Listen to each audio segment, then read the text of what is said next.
So today on this episode of the Enlightenment Moment, I have another guest, Mel. I knew Mel for a number of years, probably over 6 years, but I'm gonna go ahead and let him introduce himself, and then we're gonna get started on the topic.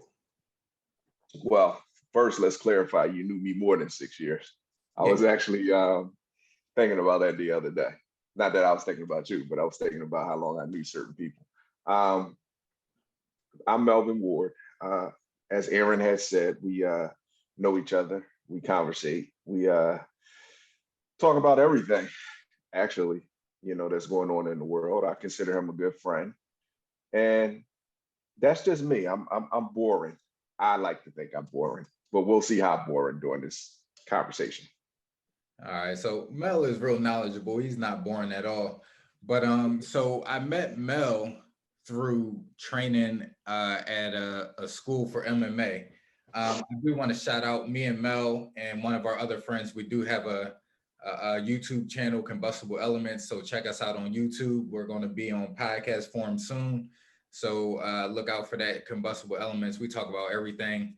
We have like so much material on YouTube. So make sure you guys check us out on YouTube and hit us up. And Mel has his own podcast, and I'm going to let him explain that probably near the end of this. And he'll be able to give you his information, and you can look him up and listen to his podcast. He has a lot of information on there. And as I said before, he's very knowledgeable. So that's definitely an interesting podcast you guys will want to check out. So, like I said, I met Mel training at Rocco's MMA. So shout out to Adam Rocco. That was the first gym that I trained at for MMA, Brazilian Jiu Jitsu, and it was an amazing gym. Prepared me to start my amateur career, boxing, kickboxing, a lot of Jiu Jitsu tournaments. Um, and what background do you have, Mel? Again, I know you from that gym. We did Brazilian Jiu Jitsu together. Do you have any other background in any competitive sports or any martial arts? All right, shout out to Roman Catholic High. When I went there many moons ago, they were one of the best basketball programs, high school basketball programs in the nation. So my background comes from playing basketball, and I played football. I guess during my time frame, Pop Warner was not a big thing. It was always playing on the street. Um, then I went to Roman and played organized football for a little while. I had to stop playing basketball and football because we got into a financial situation. So I had to pay my own tuition. So I had to get a job. But the competitiveness was instilled long before I went to high school. I was always told in situations, even in war, you can either submit or you can surrender. If you surrender, there's no shame in surrender. That person's just better at you, better at something than you, stronger than you, whatever, more intelligent than you. But if you submit, then you didn't even try. You just quit. And that was instilled to me in me by my grandfather at a young age. And I carried that through the entirety of my own life. When I got to Rocco's, I was a little bit older. I'm competing with younger, stronger, faster guys in a lot of situations. And it was a challenge. And it was a challenge that I said, I've got to meet this challenge. You know, um, I just don't like to give up. I'm never going to give up without trying. And then I honestly believe you learn more from your failures than your successes. You always learn more from your failures than your successes, which was instilled to me and me by my grandfather once again. So you can't be afraid to fail because we're always going to fail. But when you fail, you not only learn ways to improve that situation, you learn information that you can use in other situations going forward. So that's a little bit of my background as far as being competitive. All right, that's awesome because that brings us to our topic. And our topic today on the Enlightenment Moment is Battle of the Wills. And me and Mel, again, we shared a competitive nature in training. He helped me train for a lot of my fights. He probably majority of my fights. We compete. We did Brazilian Jiu-Jitsu tournaments and things of that nature. And you have to have a level of will. You have to have the drive to compete against another person and not, like he said, not submit not just throwing the towel without trying. You have to give your all. You have to exert your will on somebody else to overcome them. And that's what most of the fight game is all about. After you overcome your own fears, after you overcome the things within you and build your will up, your will has to overpower your opponent's will. But we also have something else in common. We also battle health issues. And his health issues may be different than mine. Uh, you may see it as more complex than mine, but you can't, I don't want to put it in that way because everybody's health issues affect people in different ways. Um, so talk a little bit about, I want you to talk a little bit about your health issues, and then we're going to compare how our health issues and our competitiveness, uh, the battle of the wills in that aspect, the will to overcome an opponent and win a fight, and the will to overcome our health issues and continue living to the standard or higher than the standard that we were before we had these health issues. Okay, understood. So let's start with my health issues. I just wrote them down the other day because sometimes I can't keep track of them. But the most prevalent health issue is a neuroendocrine tumor, pancreatic neuroendocrine tumor, which is a very rare form of cancer. Like it's very rare, even among cancer survivors. I'm 10 years in with that. Of course, that creates other problems. It created high cholesterol because your pancreas controls a lot of things. It created diabetes. So I deal with those issues too, which is diabetes is no less a bigger killer than cancer in our society today because of the food choices we make and what goes on. Let's see, high blood pressure, cholesterol. I feel like I'm forgetting one. Oh, heart disease. But I had the heart disease before the cancer. It became more of an issue after the cancer, after the strain on my body. Uh, let's see. Those are the five main elements that I had to deal with. And I also had a bout with COVID right in the middle of getting cancer treatment, which is like the worst moment that you can have COVID. There is no good moment for COVID, but that is definitely the worst moment to have COVID because your immune system is already compromised. So I guess I ended up having pneumonia and diabetic ketoacidosis. I'm still trying to figure out what the hell that is, but I survived it. So dealing with these issues, they are challenging to say the least, not just the actual physical actions, but it's a mental component of it that we have to deal with. So I think I think you asked me to list everything. I think I listed everything. If I miss something, I'll come back to it. But it's just like a subdivision underneath the main four branch elements. Right, right.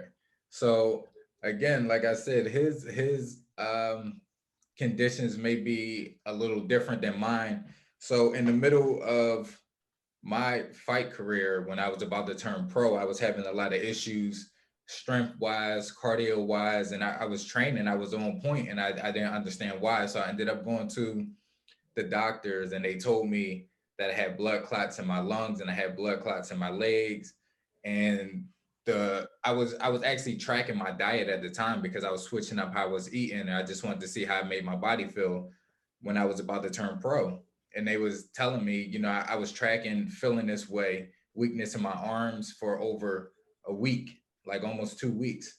And the surgeon was like, basically, I don't even know how you still alive right now, because a person that has blood clots in his lungs doesn't last more than a day or two if they're not in good condition, if they're not healthy enough to survive that.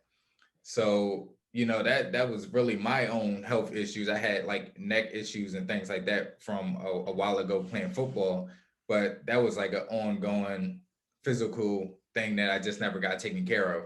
But the blood clots in my lungs and in my leg were the major things that sidelined me from continuing my career. But at that moment, being in the ER and the nurses and the doctors telling you that you're not even supposed to be alive at this point in time, and then your whole life is going to change, is it's surreal. It's a moment where you feel like that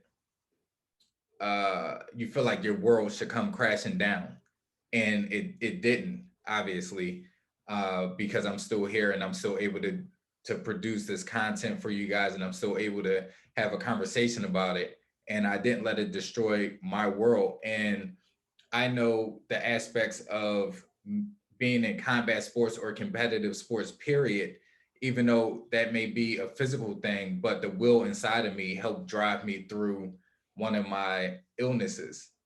Which, looking back, some of the conditions that I had, the blood clotting and things like that, are symptoms of COVID. But at the time, COVID wasn't a thing. This was in 2019, the ending of 2019, when COVID started coming in. They didn't even have testing for COVID yet. So one thing that my partner was telling me, she was telling me I should go and try to get a COVID antibody blood test to see if, I have the antibodies for it, because that could have been COVID that I had at the time, and it could have caused the blood clots and things like that, because the doctors actually don't know. Even though I still go in routine for blood work, they still don't know what caused the blood clots. um, but again, for me, the will that I had fighting, I had to transfer that to sustain me mentally and also spiritually. But I want to ask, has your training in competitive sports, your will in combat sports, helped you at all through uh, going through cancer treatment and going through COVID and going through the diabetes? And before you answer that, I also want to point out that, so I didn't know, even so when we met and we started training together, I didn't know that you had all those health issues at the time that we started training.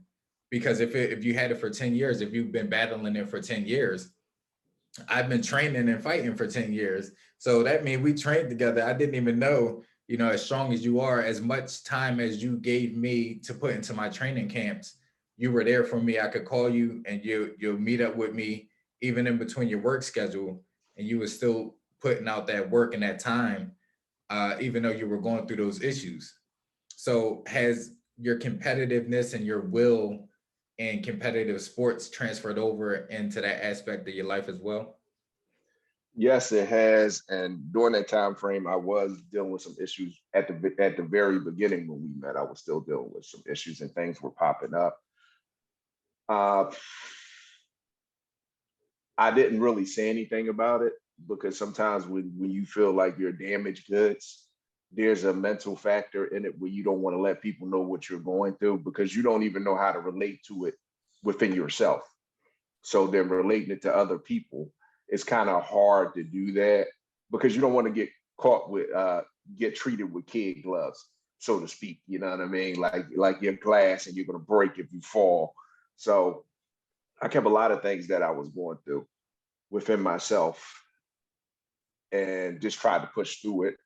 I think it became known to people when I actually started having like real bouts of sickness when I was missing for weeks and months at a time. And then, in a lot of the gyms that I've been at, starting with Rocco, it was more of a family type situation. So people checked on you, they don't see you in a while, something's going on. So they checked on you.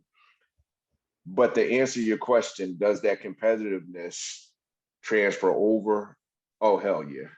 The first thing I did when I finished my cancer treatment and then I got vaccinated was hit the mats, because I was just going crazy, not being able to do anything. And I knew I couldn't do anything while I was being treated for cancer. It was quarantine periods and it was times where I would lose energy. And I still have the side effects from that going forward, maybe for a few more months. And then it was the COVID thing. I didn't want to catch COVID in the middle of it. But that will to succeed, you can't make that up. You as a fighter, you know that when you think about your dream fight, and see, I say this to people all the time. When you think about your dream fight or that dream war, that competition with somebody, you don't never steamroll them. In your dreams, it's a war. And then you come out on top. And I think we all have that kind of envision. We envision things like that. And that will to win, you do have to transfer it over. Some people it's easier to transfer over. Like I tell you, I'm not quitting. Whatever happens, I'm not, whatever pain I got to go through, I'm not quitting. And I was always like that. Fine. If I gotta surrender, I gotta surrender. If I get defeated in something, I get defeated in something. But as far as just like sitting there and saying, this person is better than me, this situation got the best of me, you have to show me. And then I can respect that. You're just better than me at certain, or this situation I can't do. It's a new skill I gotta learn. But you just can't tell me I can't do it. And I don't like people that do that all the time. I'm going to be honest, and I'm a likable person. I talk to everybody. I'm happy about life. Listen, I enjoy the fact that I'm not just existing, I'm living life and I'm enjoying it. You know, even with the bad things health wise that come along with it, I'm good. But I just do not like when people just quit without trying. I just don't like that, because my default setting is you you're guaranteed life when you're born, but to be able to really live, that's something you have to work at. You might have to work at it as far as like traveling, you might have to work at it as far as being a parent, and our bodies are always going to betray us at some point. So you have to work at it within yourself mentally. See, your body can betray you, but your heart and your mind shouldn't betray you. I mean, I know I'm long-winded when I come with my answer, but that's just how I think, and I don't know how to put it into words without going into the whole thinking process that I have when stuff pops up. Well, no, I think that's good because you could have just gave a one word answer like yes. I feel like that is you could just be like yes. It's like was the question was is it do you use that will that you had for competitiveness and fighting into fighting cancer and health issues, and you could have just been like yes, and then we would have been sitting here. I'm like, well, can you elaborate on that? And then Yeah, well, then the show wouldn't be the Enlightenment movie. It'll be something like the one word answer. So, we're dancing. So like, I mean, I understand that, and I agree with you. The competitiveness, the will, the drive, and I'm going to be honest. My dream fight is to knock somebody out in the first 2 seconds of a round. I don't really like to go through battles because then that means I might get hit, and I'm not really keen on getting hit. But yeah, like in all due respect, though, that's after you've been doing it for a while. yeah, In the beginning, before that, you thought about it a little bit differently. yeah. I mean, you do like to put on the show for the fans. You like to put on the show for your family, and then you get all hyped up and get recognized, and a lot of big organizations are looking at you because if you're knocking everybody out in the first round, you good, but are you really tested? Can you really go to a war? So that's the double-edged swords there. But yeah, transferring your will from physical to mental and spiritual is like for me, it came natural for me because I feel like that I've been through a lot in life that I had to transfer my will from, being physical, and men are more physical beings, but from being physical to the mental aspect of things to just keep myself centered and keep myself calm and keep myself moving forward and not get so down on myself. One of the most pivotal moments in my life, and I'm not going to get too deep into it because I actually want to have my son on here talking about it from his aspect. But when my oldest son had uh, cancer, so dealing with that and seeing the childlike spirit that he had, and even all the children in the children's hospital that they had, and they just kept moving forward and enjoying life and not letting illness or a sickness keep them down, was enlightening to me because as an adult we whine and complain over like the littlest things. And as kids, I was around kids that didn't even know if they was going to wake up when they went to sleep, and when they woke up they was the happiest and went about their life like nothing was going on, lost their hair and things of that nature. And it's like their will to survive, they may not consciously know it, but their will to survive is a lot stronger than adults, because adults going through life get beat up, and they get beat up not only physically but mentally, and they as adults, we don't have the will that we think that we have. And that's why a lot of fighters don't make it. A lot of competitors don't make it because they think what they do in the gym is going to transfer over into a real, even a real life situation. But when you have somebody with a stronger will that came from a different background, that is like, this is my life. This, I cannot let you beat me in this point in time. They realize that their will isn't as strong as they thought it was. And I'm going to be honest because, like you said, you didn't want to tell people about your health issues, and then they take it easy on you because then again you don't know what your limits are. And then you go to compete and everybody's been babying you, and you go in there against a monster that slam you around, and you're like, oh, I thought I knew something. But I can't honestly say I don't know if I would have, obviously I didn't ease up on you now, but I don't know at that point in time if I would have eased up on you or not when my son was going through what he was going through. Because, I know the toll that it takes on your body. I can't say what it would have took on your mind because again, you were an adult, you are an adult. He was a child. His mental state, he was always happy.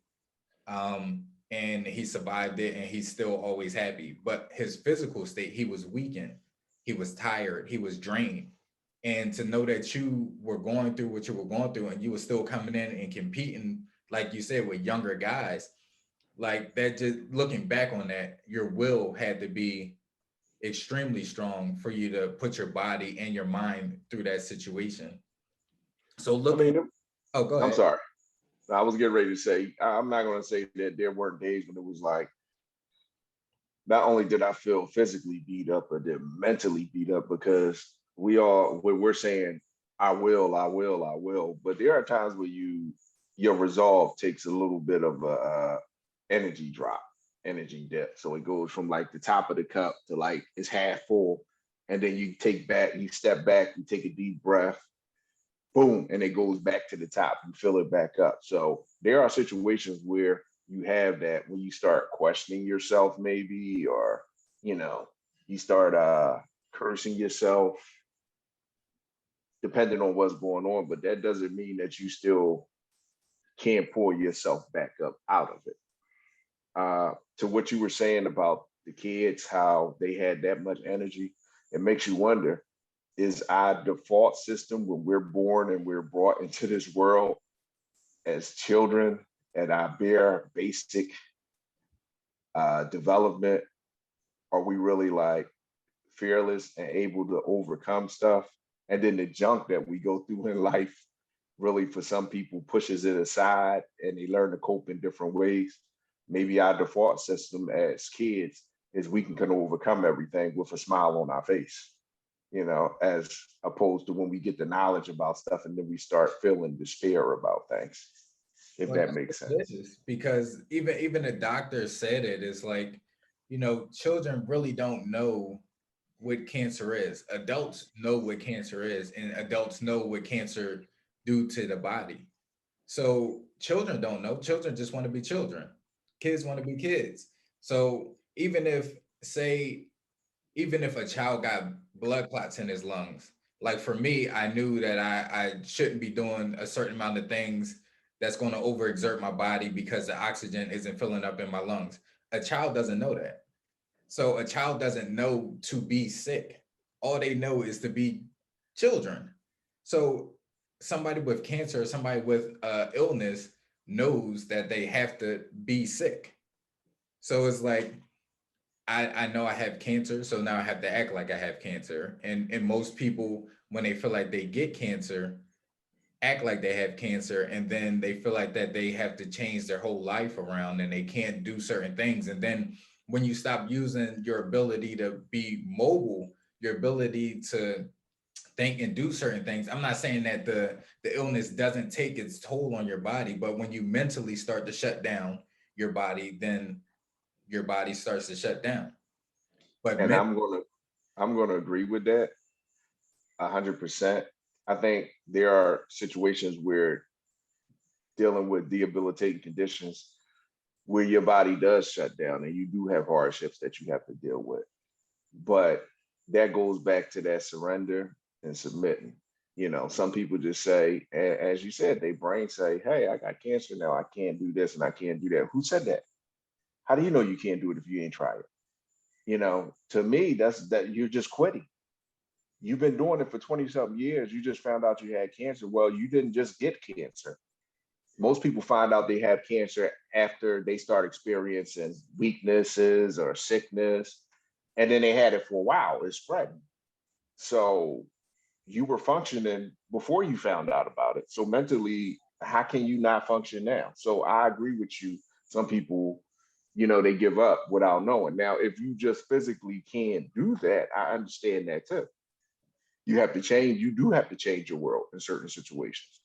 But a lot of times people start saying they can't do nothing. And I've been around a lot of cancer patients and a lot of people with other disabilities and had conversations with them. And I'm listening to what they say because people will tell you exactly what they're feeling if you listen to them long enough. Maybe not in the first 5 minutes, but keep them talking. They'll tell you exactly who and what they are. And when they tell you certain things, you can kind of get a sense of it. Okay, you're saying you can't do it, but I think you can do it. I think you just don't try to do it because you want sympathy. Sympathy is not something that people need in their life. They need to overcome things. They don't need people to sit back and be like, oh, well, that's not going to do anybody any good. It's not going to do the person that they're talking about any good or the people that's around them that want to take care of them. It never does any good. But I do agree with you on your topic. Like people just, and it goes back to me, a lot of stuff falls under surrender or submit to me. And that's one of the things they do, you know. Yeah. So what do you feel like the difference is in having the will to overcome an opponent and having the will to overcome a health condition? It's the same thing in my mind. If you try to overcome an opponent or you try to overcome a health condition, who are you really trying to overcome? You're trying to overcome yourself. Like sometimes it doesn't matter what your opponent does if you have a great game plan, if you trained hard enough, if you're on if you can react fast enough to what they're doing. It's all about you, not really about them. Now, don't get me wrong. Your opponent could be a killer. Your opponent could be great at what they do. But if you train yourself, if you mentally say the only person that can beat me is me, you have to prove that to me. You prepare yourself. That's the same thing with your body. Like you tell yourself, like, this disease is not going to take me out. My body betrays me. I'm going to fight. I'm going to fight because that's what I do. I'm going to try to overcome this. Even if you don't overcome it in the end, that mindset will have you living longer than you would without it, in my opinion, because doctors can tell you 100 million things and medicine is very good now. I'm not excusing the achievements that they make. It's sustaining lives, but they're wrong all the time. They tell people you have this amount of time to live. They tell people all the time, you'll never recover from this. We think this is going to happen in the next 2 or 3 years. And then the opposite thing happens. Nothing in this universe is infallible right now that we know of. In our universe is infallible right now.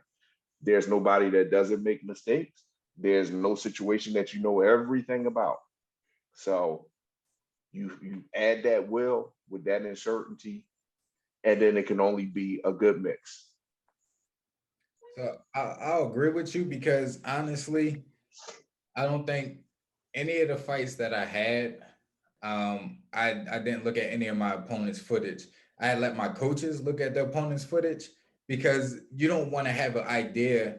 For me, like you said, you want to train the hardest that you can train and be the best that you can be at the time of the fight going in. What your opponent did or doesn't matter because if you watch his footage, his or her footage, and you pick up on their tendencies, you don't know if they changed those tendencies. You don't know what else they worked on. You don't know if that whole style of fighting isn't even there anymore. So if you train for that specific style of fighting, and amateurs, people fall out of fights all the time. People back out of fights the day of the fight, and then they change your opponent. So if you train one style and then they come in and you fighting a whole different opponent, or they have a whole different fighting style, you you mentally lost that fight, because when they start acting different, or if it's a different opponent, your whole mentality is shifted. You're rattled. You're out. You're off your square.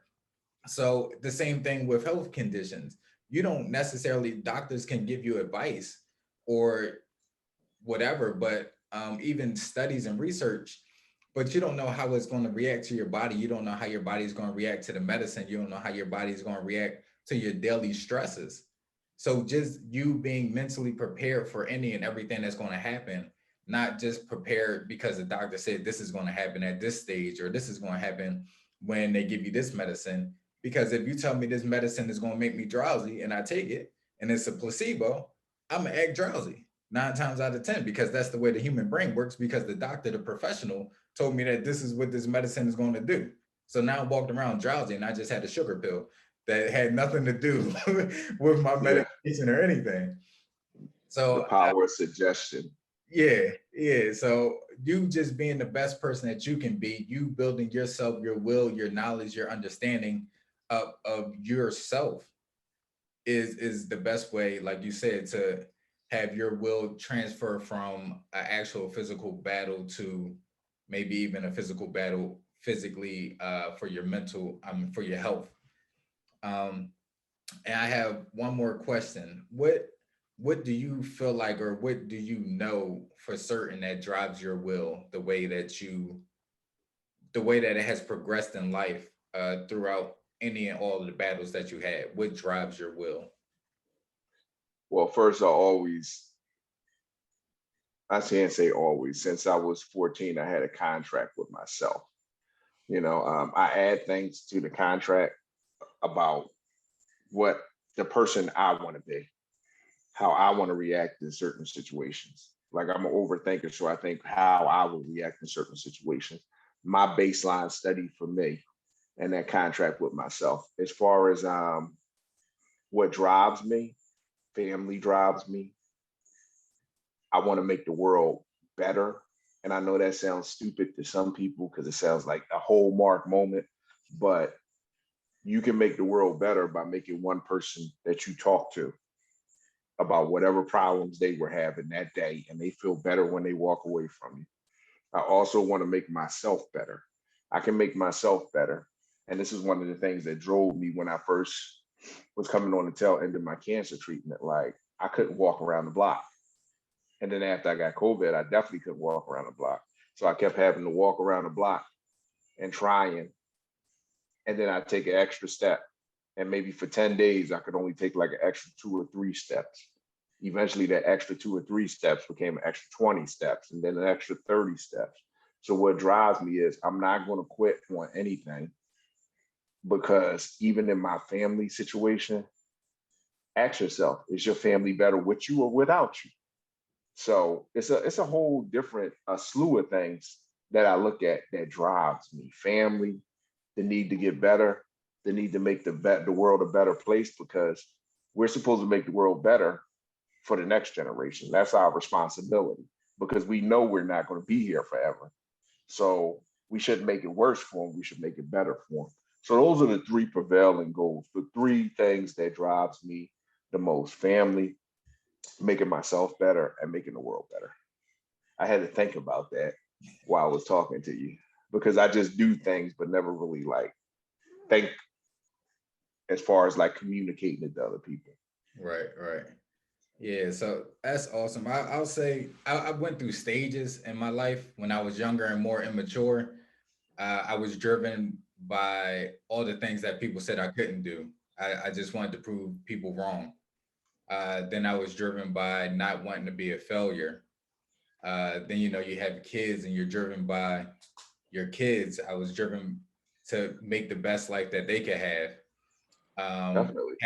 Having a partner that supports you, you're driven to do the best that you can do. Like right now I have a partner that supports me in everything I do, this video right now, and all the other things, all the content that I put out, things like that drive I'm driven to help cultivate the things that I want to cultivate to reach people and teach people and help people understand themselves even more.